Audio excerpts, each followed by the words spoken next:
Hello बच्चों, नमस्कार। बहुत बहुत स्वागत है आपका हमारे अपने चैनल लर्न विद आशुतोष में। बच्चों, हमारी जो सीरीज़ थी स्पेशल 25, उसमें हम जीके जीएस के प्रीवियस ईयर के क्वेश्चंस करवा रहे हैं आप सभी को। और ये हमारी आज आपकी क्या है, दूसरी क्लास है। बच्चों, जो बच्चे हमारे इस चैनल पर पहली बार आए हैं या हमारे इस वीडियो को पहली बार देख रहे हैं, वो हमारे चैनल को लाइक करें, शेयर करें, ताकि इसी तरह की आपकी ढेर सारी नॉलेजफुल वीडियोज़ से आपकी जानकारी बढ़ती रहे। तो चलिए बच्चों शुरू करते हैं। पहला क्वेश्चन कह रहा है, दिए गए क्षेत्रों में से कौन सा मुख्य रूप से सामाजिक कल्याण के विचारों से, यानी कि इनमें से जो आपका दिया गया है ऑप्शन विदेशी, सहकारी, सार्वजनिक और निजी, कह रहा है इनमें से कौन सा ऐसा ऑप्शन है जो समाज कल्याण के विचार के बारे में कार्य करता है। इसमें जो वर्ड बच्चों आ रहा है सामाजिक कल्याण, भैया समाज कल्याण आपका विदेशी से तो होना नहीं है। जो आपका कल्याण सहकारी है, सरकारी से नहीं होगा। सार्वजनिक, सामाजिक, समाज को लाभ किससे मिलेगा? सार्वजनिक चीज़ों से ही मिलेगा। ठीक है, तो इसका जो ऑप्शन थर्ड है यानी कि सार्वजनिक, वही आपका क्या है, सही होगा। क्योंकि जो आपका ये सार्वजनिक क्षेत्र है ये वित्तीय विकास के रूप में योगदान देता है। और सिद्धांतिक रूप से अगर देखा जाए तो इसका जो उद्देश्य होता है मुख्यतः वो क्या करता है, ये सामाजिक कल्याण और उसकी सुरक्षा करता है। साथ ही साथ यह केंद्र, राज्य या फिर क्या क्या प्रांतीय या फिर स्थानीय सरकारों द्वारा क्या है, नियंत्रित किया जाता है। एक चीज़ उसमें और बताइए कि बेटा ये आवश्यक सामाजिक सेवाओं के साथ क्या है, ये अंतिम उपाय है। ठीक है, यह उन नागरिकों के लिए एक सुरक्षा जाल भी प्रदान करता है जो क्या है, प्रदान करने के लिए सबसे अच्छी स्थिति में है, जो स्वास्थ्य या शिक्षा के लिए क्या है, बाजार मूल्य का भुगतान नहीं कर सकते। जिनको क्या है, बाहरी चीज़ों को लेने में जिनकी सक्षमता नहीं हो, तो वे सार्वजनिक चीज़ों का इस्तेमाल करके अपने जीवन का निर्वाहन कर सकते हैं। क्वेश्चन नंबर 2 कह रहा है बच्चों, हिंदू कॉलेज की स्थापना 1791 में डैश में हुई। डैश का मतलब कलकत्ता में हुई, ढाका में हुई, सूरत में हुई या फिर बनारस में हुई। बच्चों हिंदू कॉलेज आप सभी को पता है, बनारस हिंदू यूनिवर्सिटी यानी कि BHU, बच्चा जानता है। बच्चों BHU की जो स्थापना हुई थी 1791 ईस्वी में हुई थी। और इसकी स्थापना जो थी वो प्राचीन संस्कृत के ग्रंथों के अध्ययन को बढ़ावा देने के लिए की गई थी, जो देश के प्रशासन के लिए उपयोगी हों। यहाँ पर आपको क्या है, सांस्कृतिक ग्रंथों का अध्ययन पर ज़्यादा जोर दिया गया था। बच्चों अब इसे आधुनिक समय में इसे क्या कहते हैं, अब इसे बनारस हिंदू विश्वविद्यालय के नाम से जाना जाता है। और ये आपका कहाँ पर स्थित है, वाराणसी में। क्वेश्चन नंबर 2 का ऑप्शन नंबर 4 आपका सही जवाब है। आगे बढ़ेंगे बच्चों। क्वेश्चन नंबर 3 कह रहा है, ज्योतिबा फुले ने 1873 में गुलामगिरी निम्नलिखित में से किस भाषा में लिखी थी? ज्योतिबा फुले ने, पहले तो क्वेश्चन यही जान लीजिए कि ज्योतिबा फुले ने क्या लिखा, गुलामगिरी नामक पुस्तक लिखी थी। और कब लिखी थी? ये 1873 में। बच्चों गुलामगिरी पुस्तक 1873 में महात्मा ज्योतिबा राव फुले के द्वारा किस भाषा में लिखी थी? वो आपकी भाषा क्या है, मराठी भाषा है। और बच्चों इस पुस्तक में जो था वो जाति व्यवस्था और उस समय के या फिर उस दौरान की कुछ जातियों के शोषण और उस शोषण के बारे में बातचीत की गई थी। ऑप्शन नंबर 2 ये मराठी आपका रहेगा। एक चीज़ और जानिए बेटा कि जो ये पुस्तक थी आप गुलामगिरी, ये 1 जून 1869 को छत्रपति शिवाजी राजे भोसले यांचा भी प्रकाशित किया गया था, मतलब इसी दिन। ठीक है, यानी कि 2 किताबें सेम डे आपकी क्या हुई थी, प्रकाशित हुई थी। दूसरी किताब कौन थी? छत्रपति शिवाजी राजे भोसले यांचा। आगे बढ़ते हैं बच्चों। क्वेश्चन नंबर 4 कह रहा है, निम्नलिखित में से कौन सी केवल रवि की फसलें? बच्चों रवि की फसल यानी कि ठंडी की फसलें। तो ठंडी की फसलें क्या है, ये वापसी वाले मानसून और पूर्वोत्तर मानसून के मौसम यानी कि क्या अक्टूबर के आसपास बोई जाती है। और इनमें बोई जाने वाली प्रमुख फसलें कौन कौन सी हैं? गेहूं, चना, मटर, जौ, ये आदि हैं। और इन फसलों की कटाई आमतौर पर कब होती है? ये अप्रैल और मई की, यानी कि अक्टूबर में बोई जाएगी और अप्रैल मई में काटी जाएगी। तो इनमें से कौन सी हैं? इसमें आपकी जौ और चना, ये जौ और चना आपकी क्या हैं, ये आपकी रबी की फसलें हैं। जौ से बहुत बच्चे कंफ्यूज हो रहे हैं। जौ और गेहूं एक ही चीज़ है ना बच्चे। ये जो जौ होता है और गेहूं ये लगभग सेम है। और ये दोनों क्या ठंडियों की शुरुआत में बोई जाती हैं और मई जून में जब गर्मियाँ बिल्कुल अपने चरम पे होती हैं तब इनकी कटाई की जाती है। क्वेश्चन नंबर 5 कह रहे हैं उन जीवों के उदाहरण की पहचान करें जो मुक्त प्लावी और तलवासी रूप में होते हैं। बच्चों जूप्लैंक्टन्स एक प्रकार का क्या है, हेट्रोट्रॉफिक प्लावक है। हेट्रोट्रॉफिक यानी कि जो दूसरों के ऊपर रहकर अपना जीवन पोषण करता है, यानी कि जो सूक्ष्म जीवों से लेकर बड़ी प्रजातियों जैसे कि जेलीफिश तक होता है, यानी कि ये छोटे से बड़े इनकी आकार कुछ भी हो सकती है। ये महासागरों और मीठे पानी सहित क्या बड़े निकायों में पाए जाते हैं और ये पारिस्थितिक रूप से पानी में अविरल यानी कि निरंतर बहने वाले महत्वपूर्ण जीव हैं, क्या हमेशा बहते रहते हैं। इनको यानी कि एक किनारे बैठे रहेंगे।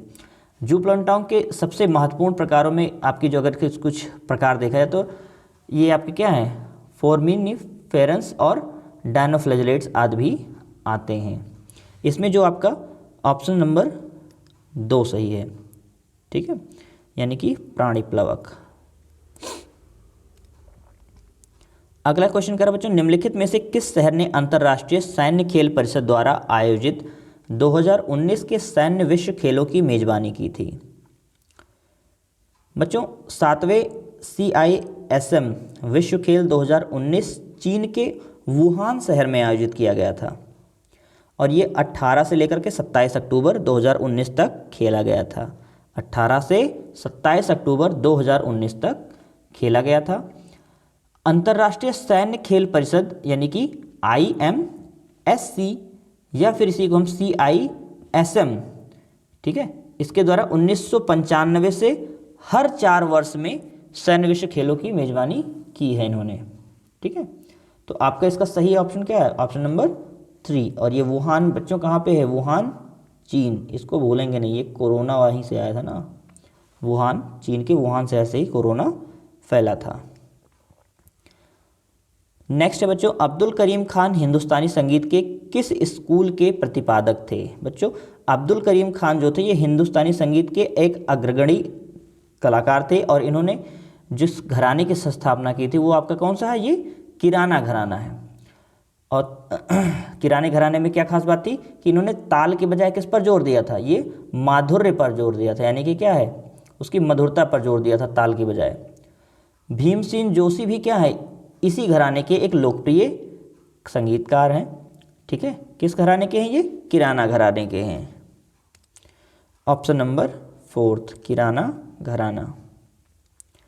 8वीं बार बिहार के मुख्यमंत्री के रूप में किसने शपथ ली। बच्चों बहुत ही ट्रेंड में चल रहे हैं हमारे नीतीश कुमार जी, इनको कोई नहीं भूल सकता है। बिहार में कौन है तो आपके मुंह से अपने आप निकल जाता है कि बिहार में नीतीश है। ये बच्चों इस समय एक विद्रोह के चलते चर्चा में चल रहे हैं। नीतीश कुमार के लगातार 8 बार से बिहार के मुख्यमंत्री रह रहे हैं। बच्चों पहले तो ये क्या किस पार्टी में थे, JDU। अभी जो लेटेस्ट न्यूज़ निकल के आ रही है, इन्होंने क्या JDU को छोड़ दिया है और अब ये क्या कर रहे हैं, ये भाजपा में शामिल हो चुके हैं। इन्होंने अपना क्या किया है, अपने पद से इस्तीफा देकर JDU से ये BJP में शपथ ग्रहण कर चुके हैं। क्वेश्चन नंबर 9 कह रहा कोशिका चक्र के बारे में निम्नलिखित में से कौन कथन असत्य है। पहला ऑप्शन कह रहा समसूत्री विभाजन की तैयारी G2 चरण में होती है। ऑप्शन नंबर 2 कह रहा है कि M चरण में कोशिका शारीरिक रूप से बड़ी हो जाती है और कोशिकांगों की प्रकृति बनती है। थर्ड ऑप्शन कह रहा है S चरण में DNA की प्रकृति बनती है। फोर्थ कह रहा है जीवन चरण में कोशिका शारीरिक रूप से बड़ी हो जाती है और कोशिकांगों की प्रकृति बनती है।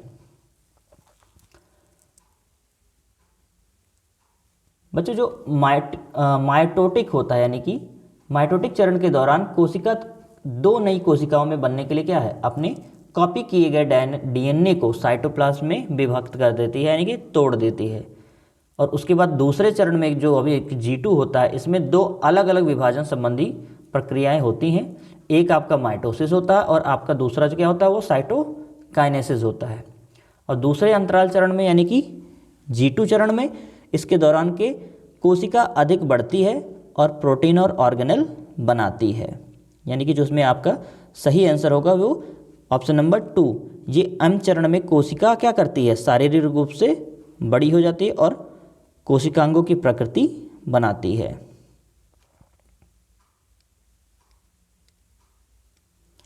क्वेश्चन नंबर 10 कह रहा श्याम जी कृष्ण वर्मा ने 1905 में डैश में इंडिया हाउस की स्थापना की थी। और इंडिया हाउस की स्थापना कहाँ पे की थी? London, New York, Bombay, Paris.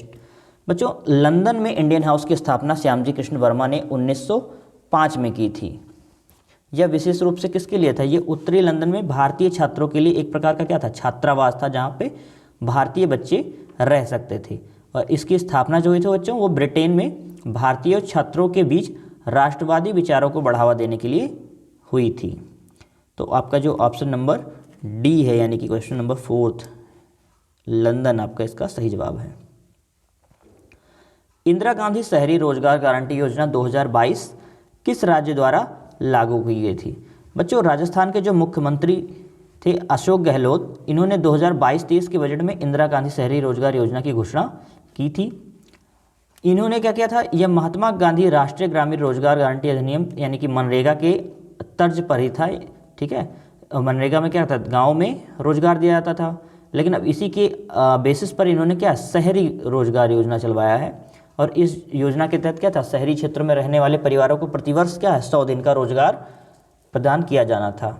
और राज्य सरकार ने इसकी योजना पर क्या है? प्रतिवर्ष 800 करोड़ रुपए खर्च करने का फैसला लिया था। तो ये जो नियम चलाया गया था बच्चों, ये राजस्थान सरकार ने, मुख्यमंत्री अशोक गहलोत ने चलाया था।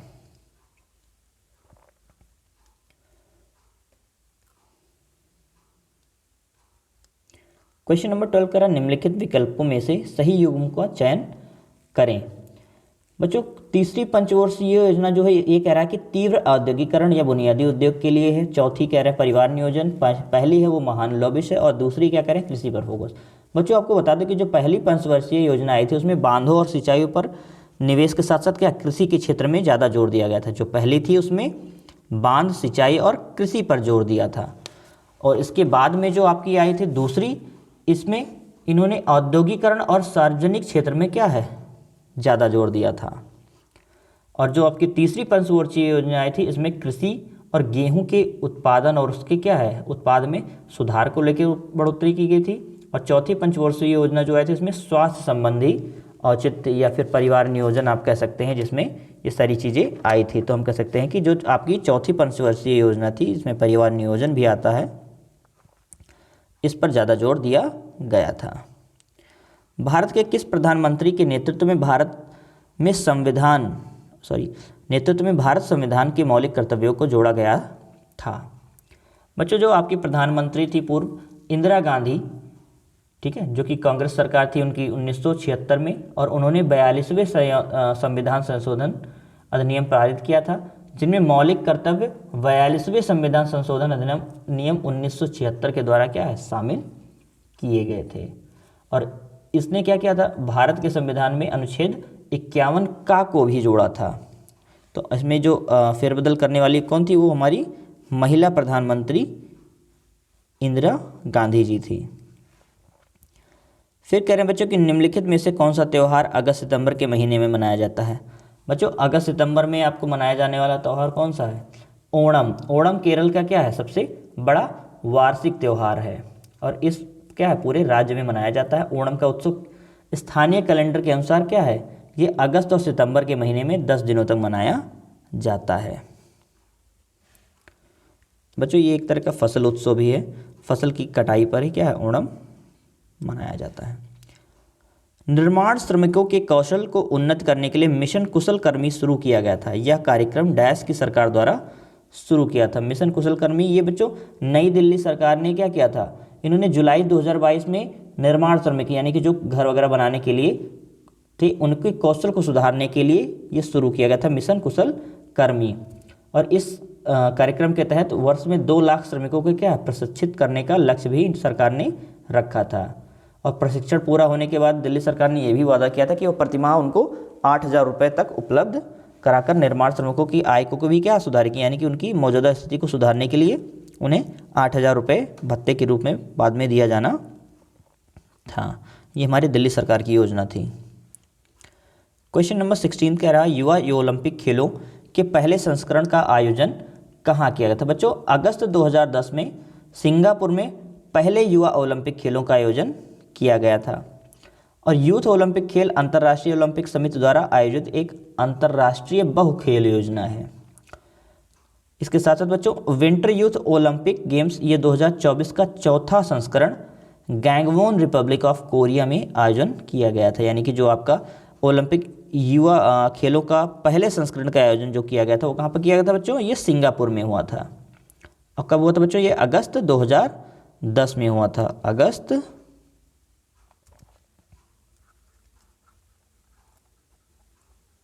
2010। Option number 2। क्वेश्चन नंबर 17 कह रहा है कटीली झाड़ियाँ क्षेत्रों में पाई जाती हैं। भैया कटीली क्षेत्रियाँ कहाँ पाई जाएंगी? आपको पता है कि जो कांटेदार वृक्ष होते हैं वो सभी आपके रेगिस्तान में उगते हैं, और रेगिस्तान आपका कैसा होता है? शुष्क यानी कि सूखा होता है। कटीली झाड़ियाँ गर्म तथा शुष्क मरुस्थलों में ही पाई जाती हैं। क्यों? क्योंकि इन क्षेत्रों में मौसमी वर्षा 500 मिलीमीटर से भी कम होती है, और रेगिस्तान की जो रेतीली मिट्टी होती है ये कटीली झाड़ियाँ जैसे कि कैक्टस वगैरह को क्या सहारा देती हैं। निम्नलिखित में से कौन सी लोक नृत्य शैली गुजरात राज्य से संबंधित नहीं है? क्या है बच्चों? संबंधित नहीं है। तो इसमें बेटा गरबा, डांडिया, विदेशिया और विछुड़ो। बच्चों विदेशिया जो है वो बिहार के लोगों का सबसे लोकप्रिय लोक नृत्य है। ठीक है, विदेशिया किसके लिए है? वो विदेशिया आपका जो है ये बिहार वालों का है। किसका है? बिहार का है। इसके अलावा जो आपका गरबा, डांडिया और विछुड़ो है ये आपका किसका है? ये सब गुजरात राज्य में आता है। बच्चों एक चीज़ बता दें कि ये जो आपका विदेशिया है बिहार में जो मनाया जाता है, इस कला का रूप सार समाज की बुराइयों पर प्रकाश डालना है। यह एक लोक नाट्य रूप है जो भोजपुरी भाषा में क्या है? बहुत ही ज़्यादा प्रचलित है। और बाकी गुजरात में तो आपको पता ही है क्या? गरबा, डांडिया, विछुड़ो। और इसके अलावा भी आपका कौन सा डांस है? यहाँ पे भवई, तिप्पानी और हुडो जैसे आदि कई भी क्या है? लोक नृत्य मशहूर हैं। तो इसमें ऑप्शन नंबर आपका 3 ये विदेशी आपका जो है वो बिहार के लिए है। क्वेश्चन नंबर 19 कह रहा है निम्नलिखित शास्त्रीय नर्तकियों में से किसे 2003 में पद्म विभूषण पुरस्कार से सम्मानित किया गया था? बच्चों जो सोनल मानसिंह थी ये भारतनाट्यम और ओडिसी की प्रमुख शास्त्रीय नृत्यांगना यानी कि डांसर। जो आपकी सोनल मानसिंह हैं ये किसकी हैं? भरतनाट्यम,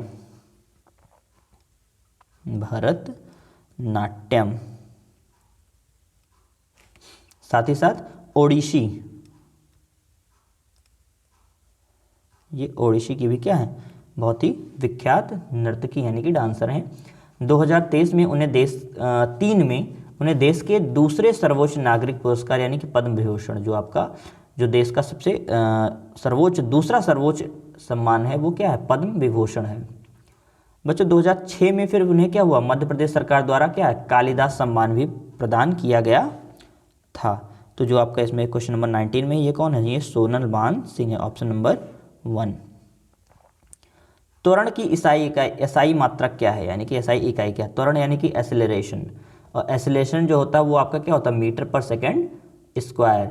ठीक है, या फिर इसी को हम कहते हैं rate of change of velocity is called acceleration.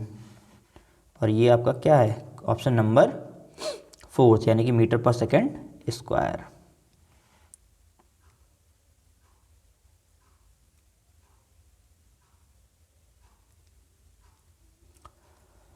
संगम कविताओं में वर्णित तमिल शब्द मूवेदार का क्या अर्थ है? मूवेदार बच्चों एक तमिल शब्द है जिसका अर्थ है 3 मुखिया। मूवेदार का अर्थ है 3 मुखिया। और इसका उपयोग किसके लिए होता था बच्चा? ये जो 3 मुखिया थे आपके चोला, चेरा और पांड्या, इन्हीं के लिए क्या है? ये तीनों के लिए हम क्या है? मूवेदार का इस्तेमाल करते थे। और इन मूवेदार शब्द का उल्लेख कहाँ पे होता है बच्चों? ये संगम काव्य में मिला है आपको। कहाँ पे है ये? संगम काव्य। संगम काव्य। क्वेश्चन नंबर 22 भारत के उपराष्ट्रपति को डैश वर्षों की अवधि के लिए चुना था। बच्चों भारत के जो उपराष्ट्रपति होते हैं उनको क्या है?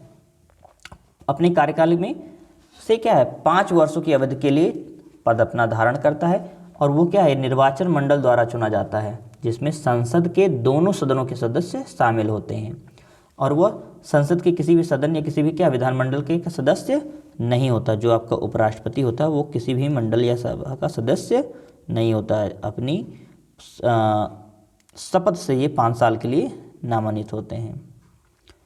क्वेश्चन नंबर 23 कह रहा निम्नलिखित में से कौन सा उच्चतम गुणवत्ता वाला कोयला है। बच्चों कोयले की बात करें तो आपका एंथ्रासाइट सबसे बेस्ट क्वालिटी का माना जाता है। ये एक कठोर होता है, भंगुर होता है, भंगुर यानी कि पीटने पर ये टूट जाता है, काला और चमकदार होता है। इसे अक्सर क्या कठोर कोयला भी कहा जाता है। इसमें वाष्पशील यानी कि मॉइस्चर की सबसे ज़्यादा कम मात्रा होती है, इसलिए इसको हम सबसे अच्छी क्वालिटी का मानते हैं। और ये बच्चों सबसे लो क्वालिटी का वो आपका कौन सा होता है, वो पीट होता है। एंथ्रासाइट आपका सबसे बेस्ट और पीट आपका सबसे वर्स्ट यानी कि सबसे रद्दी। क्वेश्चन नंबर 24 कह रहा है बैक्टीरिया फ्लैजिलम के 3 भाग होते हैं। जो बैक्टीरिया होती है उसके फ्लैजिलम के 3 भाग होते हैं। ठीक है, कौन कौन से होते हैं बच्चों? इसमें फिलामेंट, हुक और बेसल बॉडी होती है। इनमें फिलामेंट, बेसल बॉडी और हुक होती है।